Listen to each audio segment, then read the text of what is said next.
Good little girls ought not to make mouths at their teachers for every trifling offense. This retaliation should only be resorted to under unusually aggravated circumstances.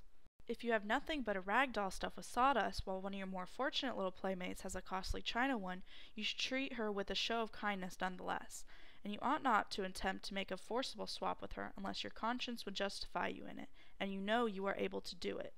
You ought never to take your little brother's chewing gum away from him by main force. It is better to rope him in with the promise of the first $2.50 you find floating down the river on a grindstone.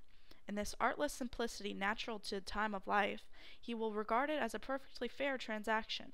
In all ages of the world, this eminently plausible fiction has lured the obtuse infant to financial ruin and disaster.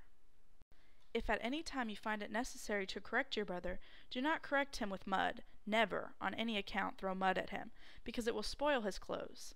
It is better to scald him a little, for then you obtain desirable results.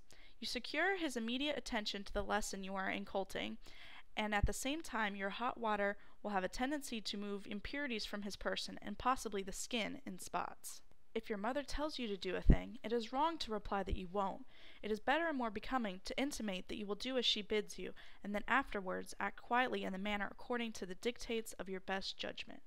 You should ever bear in mind that it is to your kind parents that you are indebted for your food, and your nice bed, and for your beautiful clothes, and for the privilege of staying home from school when you let on that you are sick. Therefore you ought to respect their little prejudices, and humor their little whims, and put up with their little foibles until they get to crowding you too much.